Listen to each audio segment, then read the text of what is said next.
ವೀಕ್ಷಕರೇ, ಧನುರಾಶಿಯವರಿಗೆ 2026ರಲ್ಲಿ ಪ್ರಮುಖವಾದ 3 ಗುಟ್ಟುಗಳು ಯಾವುದು, 3 ಎಚ್ಚರಿಕೆಗಳು ಯಾವುದು, 3 ಅತ್ಯಮೂಲ್ಯವಾದ ಪರಿಹಾರಗಳು ಯಾವುದು, 2026ರಲ್ಲೇ ಪ್ರಮುಖವಾಗಿರ್ತಕ್ಕಂತ ವಿಷಯಗಳಿವು. ಈ 3 ಬಗ್ಗೆ ತಿಳಿದಿರಬೇಕು. ನೀವು 2026 ಸಕ್ಸಸ್ ಆಗ್ಬೇಕು, ನಾವು 2026ರಲ್ಲಿ ಯಶಸ್ಸನ್ನ ಪಡ್ಕೋಬೇಕು ಅಂತ ನಿಮ್ಮ ಮನಸ್ಸಿನಲ್ಲಿ ಏನಾದ್ರೂ ಇದ್ರೆ ಈ 3ರ ಗುಟ್ಟನ್ನ ನೀವು ತಿಳಿದಿರಬೇಕು. ಈ 3ರ ಗುಟ್ಟು ನೀವು ತಿಳಿದಿದ್ರೆ ಖಂಡಿತವಾಗ್ಲೂ ಯಶಸ್ಸಾಗತ್ತೆ. ಮತ್ತಾಗ್ತಾಡ ವಿಡಿಯೋ ಸ್ಟಾರ್ಟ್ ಮಾಡ್ಬೇಡೋಣ. ಧನುರಾಶಿಯವರಂದ ತಕ್ಷಣ ಅಗ್ನಿಯೇ ನಿಮ್ಮ ತತ್ವ, ಗುರುವೇ ನಿಮ್ಮ ಅಧಿಪತಿ, ಅಧ್ಯಯನವೇ ನಿಮ್ಮ ಶಕ್ತಿ. ಯಾವತ್ತಿಗೂ ಗುರಿ ಇಟ್ಟ ಮೇಲೆ ಹಿಂದಕ್ಕೆ ಸರಿಯುವಂತ ಮಾತೇ ಇಲ್ಲ. ನಿಮ್ಮ ಬತ್ತಳಿಕೆಯಿಂದ ಹೋರಾಟದ ಬಾಣ ನೀವು ಅಂತ ಹೇಳ್ಬೋದು. ಕತ್ತಲಲ್ಲಿ ಬೆಳಕಿನ ಹಾದಿ ಹುಡುಕುವಂತಹ ಒಂದು ಜ್ಞಾನ ನಿಮ್ಮಲ್ಲಿರ್ತಕ್ಕಂಥದ್ದು, ಅಸಾಧ್ಯವಾದದ್ದನ್ನ ಸಾಧಿಸುವಂತ ಒಂದು ಸಾಹಸದ ಗುಣ ನಿಮ್ಮಲ್ಲಿ ಇರ್ತಕ್ಕಂಥದ್ದು, ಮತ್ತೆ ಸೋಲನ್ನ ಸುಲಭವಾಗಿ ಒಪ್ಕೊಳ್ತಕ್ಕಂಥದ್ದಲ್ಲ, ಮತ್ತು ಗೆಲುವಿಗಾಗಿ ಹಠ ಹಿಡಿದು ನಿಲ್ಲುವಂತಹ ವ್ಯಕ್ತಿತ್ವ, ಮತ್ತೆ ನಿಮ್ಮದೇ ಆಗಿರ್ತಕ್ಕಂಥ ಅಧಿಪತ್ಯ, ನಿಮ್ಮದೇ ಆಗಿರ್ತಕ್ಕಂತಹ ಒಂದು ಕಕ್ಷೆಯನ್ನ ನಿರ್ಮಾಣ ಮಾಡಿಕೊಳ್ಳುವಂತ ವಿಚಾರದಲ್ಲಿ ಅವಿರತವಾದ ಪ್ರಯತ್ನ ಮಾಡ್ತೀರಿ. ಯಾಕಂತಂದ್ರೆ ಗುರುವಿನ ಅಧಿಪತ್ಯ ಇರುತ್ತೆ, ಅಂದ್ರೆ ಗುರು ನಿಮ್ಮ ಅಧಿಪತಿ. ನೋಡಿ, ಗುರುದೇವ ಬೃಹಸ್ಪತಿ ಆಶೀರ್ವಾದದಿಂದ ನಿಮ್ಮ ಮೇಲೆ ಜ್ಞಾನದ ಪರಿಣಾಮಗಳು ಜಾಸ್ತಿ ಆಗುತ್ತೆ, ಆಧ್ಯಾತ್ಮಿಕತೆ ಜಾಸ್ತಿ ಆಗುತ್ತೆ, ಸದಾ ಶುಭವನ್ನ ಹಾರೈಸ್ತಕ್ಕಂತಹ ಉದಾತ್ತವಾಗಿರ್ತಕ್ಕಂಥ ಗುಣ ನಿಮ್ಮಲ್ಲಿ ಯಾವತ್ತೂ ಇರ್ತಕ್ಕಂಥದ್ದು. ಜೊತೆಗೆ ನಿಮಗೆ ಅಗ್ನಿ ತತ್ವ, ನಿಮ್ಮಲ್ಲಿ ಸದಾ ಒಂದು ಹೊಸ ಹುರುಪು, ಹೊಸ ಉತ್ಸಾಹ ಇರತಕ್ಕಂಥದ್ದು. ಎಂತಹ ಕಠಿಣ ಪರಿಸ್ಥಿತಿಯಲ್ಲೂ ಕೂಡ ಎದೆಬ್ಬಿಸಿ ನಿಲ್ಲತಕ್ಕಂತಹ ಧೈರ್ಯಶಾಲಿಗಳು ಅಂತ ಹೇಳ್ಬೋದು. ಎಂತಹ ಕಠಿಣವಾದ ಸಂದರ್ಭಗಳಿದ್ರೂ ಕೂಡ ಅದನ್ನ ಮ್ಯಾನೇಜ್ ಮಾಡ್ತೀನಿ ಅನ್ನುವಂತ ಕೆಪಾಸಿಟಿ ನಿಮ್ಮಲ್ಲಿ ಇರ್ತಕ್ಕಂಥದ್ದು ಬಹಳ ವಿಶೇಷ. ಇನ್ನು ಸತ್ಯಪ್ರಿಯರು, ಇದರಲ್ಲಂತೂ ಮುಚ್ಚುಮರೆನೇ ಇಲ್ಲ. ಯಾವುದೇ ಒಂದು ವಿಚಾರ ಇತ್ತು ಅಂತಂದ್ರೂ ಕೂಡ ನಿಮ್ಮಲ್ಲಿ ಸುಳ್ಳು ಹೇಳುವಂತಹ ಕಲೆ ಇರೋದಿಲ್ಲ. ಏನೇ ಇದ್ರೂ ಕೂಡ ನೇರ ನಡೆ, ನೇರ ನುಡಿ, ನೇರ ವ್ಯಕ್ತಿತ್ವ, ನೇರವಾಗಿ ಮಾತನಾಡ್ತಕ್ಕಂತ ಕಲೆ ಇರುತ್ತೆ. ಇನ್ನು ಅನ್ಯಾಯದ ವಿರುದ್ಧ ಧ್ವನಿ ಎತ್ತುವಲ್ಲಿ ನೀವು ಮೊದಲಿಗರು ಅಂತ ಹೇಳ್ಬೋದು. ಯಾವತ್ತಿಗೂ ಕೂಡ ನೊಂದವರ ಪರವಾಗಿ ನಿಲ್ಲುವಂತಹ ಒಂದು ವ್ಯಕ್ತಿತ್ವ ಇರುತ್ತೆ. ಮತ್ತೆ ಈ ಹೊಸ ಜಾಗಗಳನ್ನ ನೋಡುವುದು, ಹೊಸ ವಿಷಯಗಳನ್ನ ಕಲಿಯುವುದು, ಹೊಸ ಅನ್ವೇಷಣೆ ಮಾಡ್ತಕ್ಕಂಥದ್ದು, ಮತ್ತೆ ಏನಾದ್ರೂ ಒಂದು ಡಿಫ್ರೆಂಟ್ ಮಾಡ್ತಕ್ಕಂಥದ್ರಲ್ಲಿ, ರಿಸರ್ಚ್ ಮಾಡ್ತಕ್ಕಂಥದ್ರಲ್ಲಿ, ಹೊಸತನವನ್ನ ಕಂಡುಕೊಳ್ಳತಕ್ಕಂಥದ್ರಲ್ಲಿ ನಿಸ್ಸೀಮರು ಅಂತ ಹೇಳ್ಬೋದು. ಅದು ಸ್ತ್ರೀಯರೇ ಇರ್ಬೋದು ಅಥವಾ ಪುರುಷರೇ ಇರ್ಬೋದು. ಈ ಒಂದು ಧನುರಾಶಿಯವರು ಅಂತ ಹೇಳ್ಬೋದು. ಇನ್ನು ಧನುರಾಶಿಯವರ ಬಗ್ಗೆ ಪ್ರಮುಖ 3 ಎಚ್ಚರಿಕೆ, ಅಂದ್ರೆ 2026ರಲ್ಲಿ ಹೈಲೈಟ್ ಆಗಿರ್ತಕ್ಕಂಥ 3 ಎಚ್ಚರಿಕೆ ಯಾವುದು, 3 ಗುಟ್ಟುಗಳು ಯಾವುದು, 3 ಪರಿಹಾರಗಳು ಯಾವುದು ಅನ್ನೋದ್ರ ಬಗ್ಗೆ ಹೇಳ್ಬೇಕಲ್ವಾ. ಈಗ ನಾವು ಮೊದಲಿಗೆ 3 ಎಚ್ಚರಿಕೆಗಳ ಬಗ್ಗೆ ಇಲ್ಲಿ ಮಾಹಿತಿಯನ್ನ ತೆಗೆದುಕೊಳ್ಳೋಣ.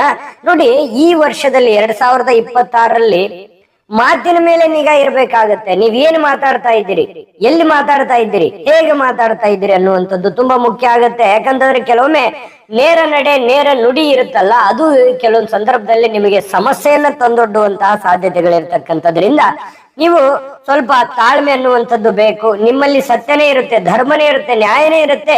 ಆದ್ರೆ ಎಲ್ಲಿ ನಾನು ಅದನ್ನ ತೋರ್ಪಡಿಸ್ಬೇಕು, ಎಲ್ಲಿ ನಾನು ಮಾತಾಡ್ಬೇಕು ಅನ್ನುವಂಥದ್ರ ಕಲೆಗಾರಿಕೆ ನಿಮಗೆ ಗೊತ್ತಿರಬೇಕು. ವಿಶೇಷವಾಗಿ ಹಿರಿಯರ ಮುಂದೆ ಮಾತನಾಡುವಾಗ ಒಂದಿಷ್ಟು ಸಂಯಮದಿಂದ ಮಾತನಾಡತಕ್ಕಂತ ಪ್ರಯತ್ನವನ್ನ ಮಾಡ್ಕೋಬೇಕು. ಇದು ಪ್ರಮುಖವಾಗಿರತಕ್ಕಂತ ಮೊದಲನೇ ಎಚ್ಚರಿಕೆ. ನೀವು ನೇರವಾಗಿ ಮಾತಾಡಕ್ ಬೇಡ ಅಂತಲ್ಲ, ಅದನ್ನೇ ಸ್ವಲ್ಪ ನ್ಯೂಟ್ರಲ್ ಆಗಿ ಮಾತಾಡಿ. ಯಾಕಂತಂದ್ರೆ ಸ್ವಲ್ಪ ರಫ್ ಅಂಡ್ ಟಫ್ ಆಗಿ, ಹಾರ್ಡ್ ಆಗಿ ಮಾತಾಡಿದ್ರೆ ನೀವು ಒಳ್ಳೇದ್ ಹೇಳಿದ್ರು ಕೆಟ್ಟದಾಗಿ ತಿಳ್ಕೊಳ್ಳುವಂತ ಜನ ಇರೋದ್ರಿಂದ ಸ್ವಲ್ಪ ಇದ್ರ ಬಗ್ಗೆ ಗಮನ ಇರಲಿ.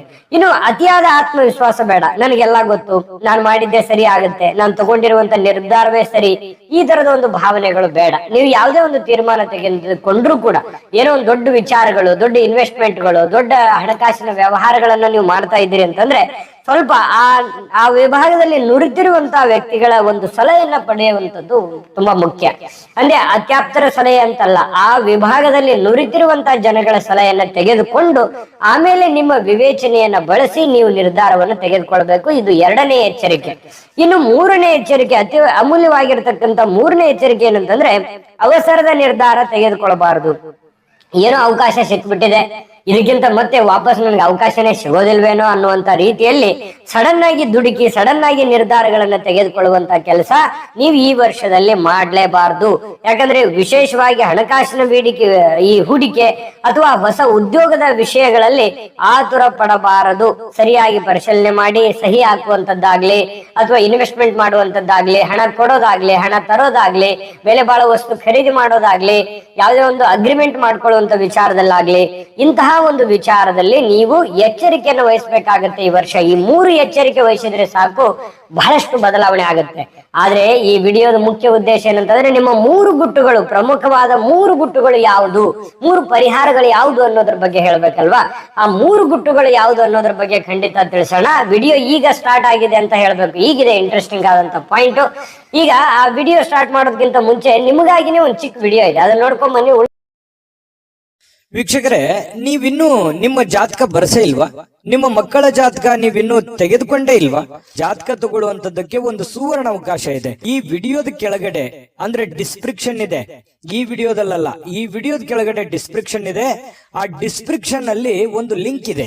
ಆ ಲಿಂಕಿನ ಮೇಲೆ ಕ್ಲಿಕ್ ಮಾಡಿದ್ರೆ ಮತ್ತೊಂದು ವಿಡಿಯೋ ಓಪನ್ ಆಗುತ್ತೆ. ಆ ವಿಡಿಯೋ ನೋಡಿದ ಮೇಲೆ ನಿಮಗೆ ಜಾತಕದ ಸಂಪೂರ್ಣ ಮಾಹಿತಿ ಸಿಗುತ್ತೆ. ನೀವು ಉಪಯೋಗ ಮಾಡ್ಕೊಳ್ಳಿ ಅಂತ ಹೇಳ್ತಾ, ಈಗಲೇ ಆರ್ಡರ್ ಮಾಡ್ಕೊಂಡು ತರಿಸ್ಕೊಳ್ಳಿ ಅಂತ ಹೇಳ್ತಾ.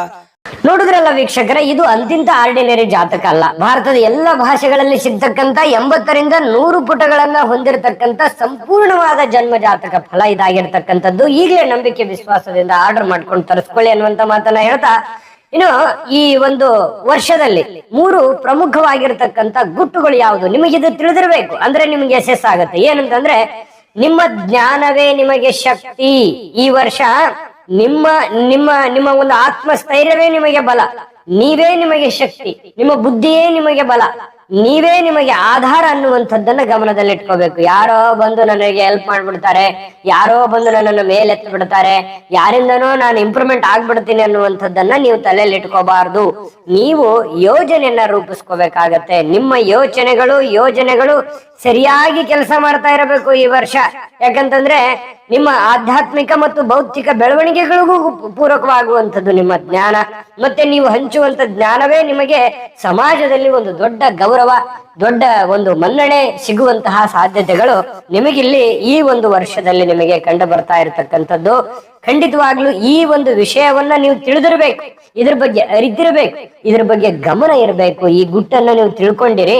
ಇನ್ನು ಪ್ರಮುಖವಾದ 2ನೇ ಗುಟ್ಟು ಯಾವುದು ಅಂತಂದ್ರೆ, ಸಂಬಂಧಗಳ ಬಗ್ಗೆ ಸ್ವಲ್ಪ ಸಮಯವನ್ನ ಕೊಡಬೇಕು. ನಿಮ್ಮ ಗಂಡ, ಹೆಂಡತಿ, ಅಣ್ಣ, ತಮ್ಮ, ಬಂಧು ಬಳಗ, ನಿಮಗ್ ಬೇಕಾಗಿರುವಂತವ್ರು, ನಿಮ್ಮ ಮಕ್ಕಳು, ನಿಮ್ ಮನೆ, ಇದಕ್ಕೆ ಸ್ವಲ್ಪ ಟೈಮ್ ಅನ್ನ ಕೊಡಿ, ಮತ್ತೆ ಗೌರವವನ್ನ ಕೊಡುವಂತ ಪ್ರಯತ್ನವನ್ನ ಮಾಡ್ಕೋಬೇಕು.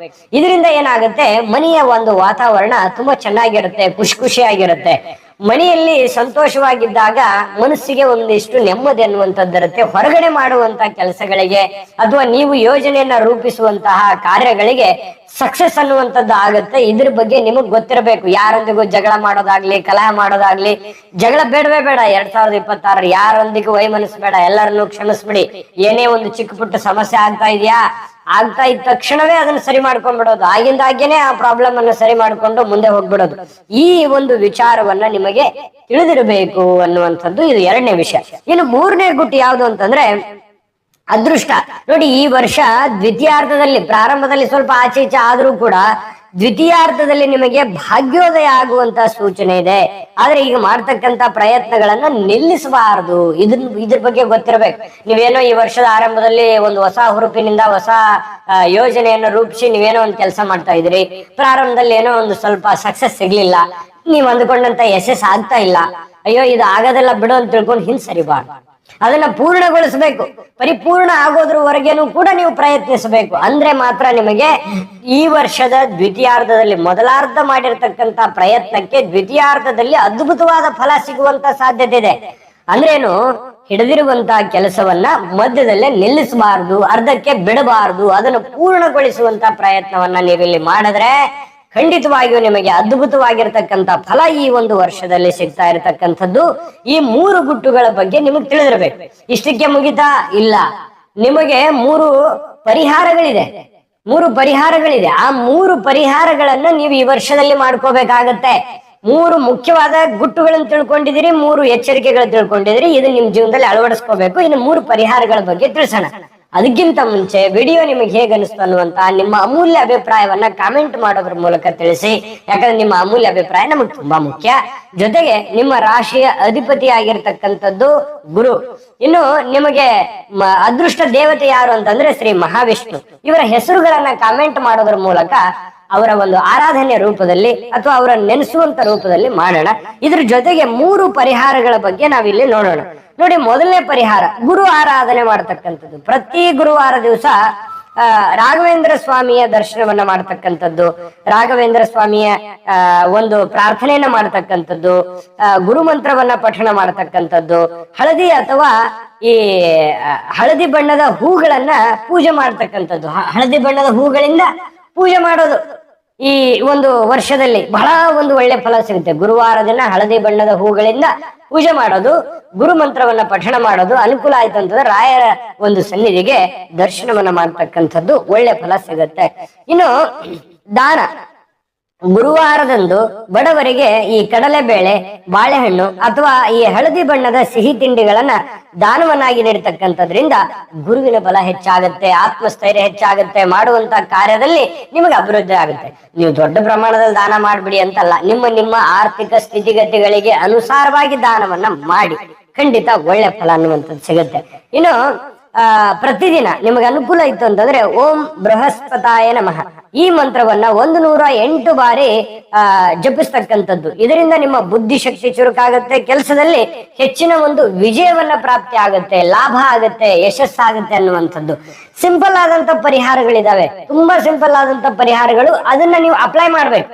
ಈ 3 ಗುಟ್ಟುಗಳು, 3 ಎಚ್ಚರಿಕೆಗಳು, 3 ಪರಿಹಾರಗಳು, ಇದನ್ನ ಅಷ್ಟೇ ನೀವು ತಿಳ್ಕೊಂಡ್ರೆ, ಈ ವಿಡಿಯೋ ಸೇವ್ ಮಾಡ್ಕೊಂಡು ಇಟ್ಕೊಂಡಿರಿ, ಮತ್ತೊಮ್ಮೆ ಮಗದೊಮ್ಮೆ ಕೇಳಿ, ಅಂದ್ರೆ ಅದು ನಿಮ್ಮ ಒಂದು ಮೈಂಡ್ ಅಲ್ಲಿ ಕೂಡ್ತದೆ. ಆಮೇಲೆ ಅದನ್ನ ಕಾರ್ಯರೂಪಕ್ಕೆ ತರೋದಕ್ಕೆ ತುಂಬಾ ಸಹಕಾರಿ ಆಗತ್ತೆ. ಈ ವರ್ಷದಲ್ಲಿ ಇಷ್ಟು ಮಾಡಿದ್ರೆ ಸಾಕು, ಜಯ ತಾನಾಗಿ ಸಿಗುತ್ತೆ. ಖಂಡಿತವಾಗ್ಲೂ ನಿಮ್ಮ ಜಯವನ್ನ ತಡೆಯುವಂತವ್ರು ಯಾರು ಇಲ್ಲ ಅನ್ನುವಂತಹ ವಿಚಾರವನ್ನ ನಿಮ್ಮ ಗಮನದಲ್ಲಿ ಇಟ್ಕೋಬೇಕಾಗತ್ತೆ. 2026ನೇ ಇಸ್ವಿ ಬಹಳಷ್ಟು ಕನಸುಗಳನ್ನ ಇಟ್ಟುಕೊಂಡು ಬಂದಿದ್ದೀರಿ. ಈ ವರ್ಷದಲ್ಲಿ ನಿಮ್ಮ ಎಲ್ಲಾ ಮನೋಕಾಮನೆಗಳು, ನಿಮ್ಮ ಇಷ್ಟಾರ್ಥಗಳು ನೆರವೇರಲಿ. ತಾಯಿ ಅನ್ನಪೂರ್ಣೇಶ್ವರಿ ಸಕಲ ಅಷ್ಟೈಶ್ವರ್ಯಗಳನ್ನ ಕೊಟ್ಟು ಕರುಣಿಸಲಿ ಅಂತ ಪ್ರಾರ್ಥನೆ ಮಾಡ್ಕೊಳ್ತಾ, ಸರ್ವೇ ಜನಃ ಸುಖಿನೋ ಭವಂತು.